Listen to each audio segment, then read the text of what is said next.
नमस्कार दोस्तों। आज हम इस वीडियो में इलेक्ट्रिकल की और कुछ इम्पोर्टेंट ऑब्जेक्टिव क्वेश्चन के बारे में डिटेल में डिस्कशन करेंगे। और अगर आपको वीडियो अच्छा लगता है तो सब्सक्राइब जरूर कीजिएगा। तो देखो पहला क्वेश्चन क्या है। पहला क्वेश्चन है the component of a DC generator which plays vital role in providing direct current is. देखो एक डीसी जनरेटर में ऐसा कौन सा कंपोनेंट होता है जो डायरेक्ट करंट प्रोवाइड करता है या डायरेक्ट करंट प्रोवाइड करने के लिए vital role main role play करता है। वो डोमी कॉइल होता है या इक्वलाइजर रिंग होता है या कम्यूटेटर होता है या ब्रशेस होता है। तो इसका आंसर होगा जो डीसी जनरेटर होता है उसका जो कम्यूटेटर होता है ऑप्शन नंबर 3।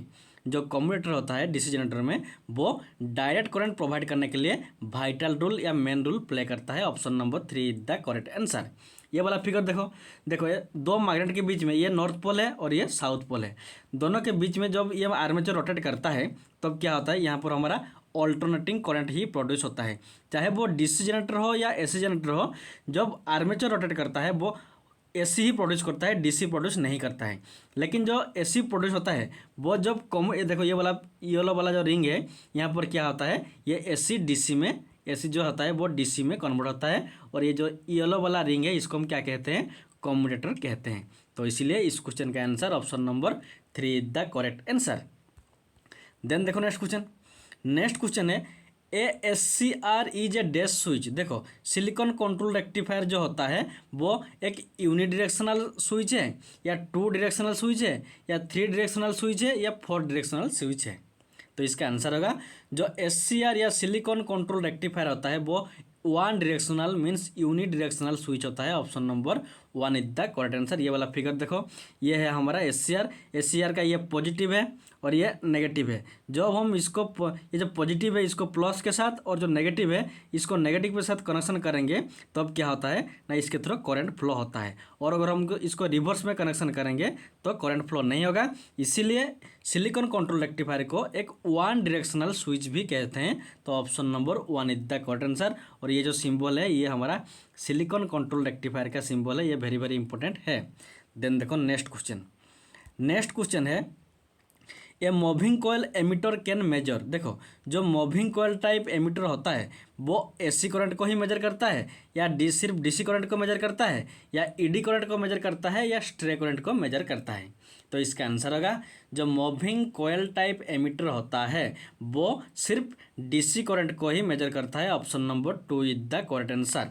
तो देखो जो मूविंग आयरन टाइप इंस्ट्रूमेंट होता है वो बहुत एसी को भी मेजर करता है और डीसी को भी मेजर करता है। लेकिन जो मूविंग कोयल टाइप होता है वो सिर्फ डीसी को ही मेजर करता है। तो इसीलिए option number 2 is the correct answer, very very important. Then देखो नेक्स्ट क्वेश्चन है for construction of full wave rectifier. देखो जब हम एक फुल वेव रेक्टिफायर को कंस्ट्रक्शन करेंगे तब हमें मिनिमम एटलीस्ट एक ही डायोड की जरूरत होगा या मिनिमम 2 डायोड का जरूरत होगा या 2 से ज़्यादा डायोड की जरूरत होती है या मिनिमम 4 डायोड की जरूरत होती है। तो इसका आंसर होगा जब हमें फुल वेव रेक्टिफायर को कंस्ट्रक्शन करना होता है तब हमें मिनिमम 2 डायोड की ज़रूरत होता है। तो option number 2 is the correct answer. तो देखो जो हमारा रेक्टिफायर होता है जो हमारा एसी को डीसी में कन्वर्ट करता है वो 2 टाइप का होता है। एक होता है हाफ वेव रेक्टिफायर, दूसरा होता है फुल वेव रेक्टिफायर। जो हाफ वेव रेक्टिफायर होता है उसमें एक ही डायोड होता है। लेकिन जो फुल वेव रेक्टिफायर होता है वो भी 2 टाइप का होता है। एक होता है जिसमें 2 डायोड की जरूरत होता है और जो ब्रिज टाइप होता है फुल वेव रेक्टिफायर उसमें 4 डायोड का जरूरत होता है।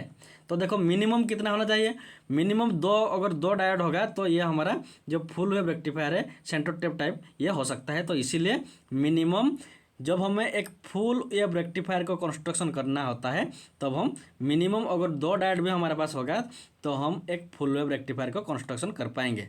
अगर 4 डायोड होगा तब भी कर पाएंगे, लेकिन वो ब्रिज टाइप होता है वो भी एक फुल वेव रेक्टिफायर ही होता है। तो मिनिमम डायोड 2 ही डायोड जरूरत होता है जब हमें फुल वेव रेक्टिफायर बनाना होता है। तो option number 2 is the correct answer.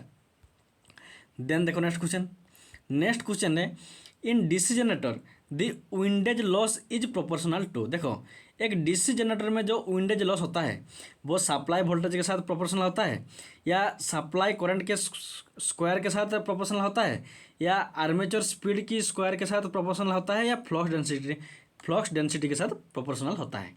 तो इसका आंसर होगा एक डीसी जनरेटर में जो विंडेज लॉस होता है वो उस जनरेटर की जो आर्मेचर होता है उस आर्मेचर की स्पीड के स्क्वायर के साथ प्रोपोर्शनल होता है। Very very important, option number 3 is the correct answer. देखो एक डीसी जनरेटर में कितना लॉस होता है। एक डीसी जनरेटर में कॉपर लॉस होता है, आयरन लॉस होता है और मैकेनिकल लॉस होता है। जो कॉपर लॉस होता है वो आर्मेचर कॉपर लॉस होता है, शॉर्ट फील्ड कॉपर लॉस और सीरीज फील्ड कॉपर लॉस, ये तीनों को मिलकर हमारा कॉपर लॉस बनता है। और हिस्टेरिसिस लॉस और एडी करंट लॉस, ये दोनों को मिलकर आयरन लॉस होता है। और जो फ्रिक्शन लॉस और विंडेज लॉस, ये दोनों को मिलाकर मैकेनिकल लॉस होता है।